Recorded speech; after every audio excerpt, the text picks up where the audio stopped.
Oltre 270 espositori, 300 imbarcazioni di extralusso oggi all'Arsenale prende il via la sesta edizione del Salone Nautico.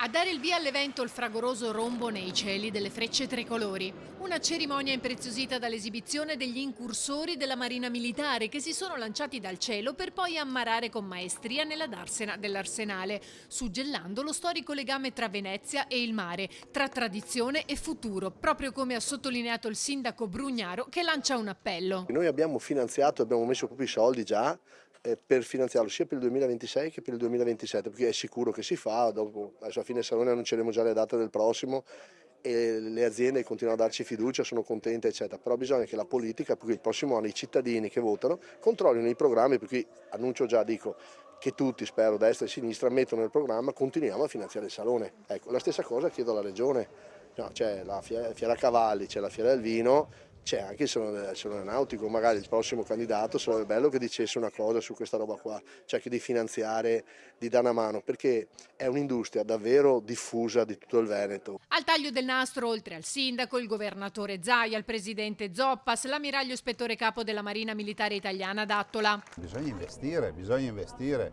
dopodiché noi dobbiamo investire su delle progettualità. E dopodiché gli investitori verranno selezionati in base anche alla loro affidabilità, però è fondamentale che si investa. Venezia è sempre stata una città cosmopolita, la Repubblica Veneta è sempre stata cosmopolita, lo vediamo dai diversi fondachi che abbiamo, ma lo vediamo anche banalmente dalla nostra ristorazione che ha presente le spezie, ha presente una contaminazione che è totalmente mediterranea. A suggellare il significato strategico dell'evento per l'intero comparto nautico nazionale e internazionale, la presenza del Presidente del Senato Ignazio La Russa. È inutile stare a ricordare che siamo al 6° anno, sta progettando come renderla ancora più importante nei prossimi anni. È il futuro che parte da Venezia anche per il mare e per il Made in Italy. Complimenti. L'Arsenale, cuore antico della potenza navale veneziana, torna così a pulsare come centro dell'innovazione nautica.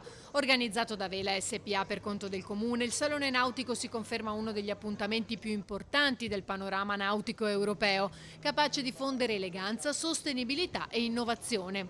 Con il supporto della Marina Militare animerà la città fino al 2 giugno. Sarà aperto dalle 10 alle 20 con un'apertura prolungata alle 22 sabato 31 maggio.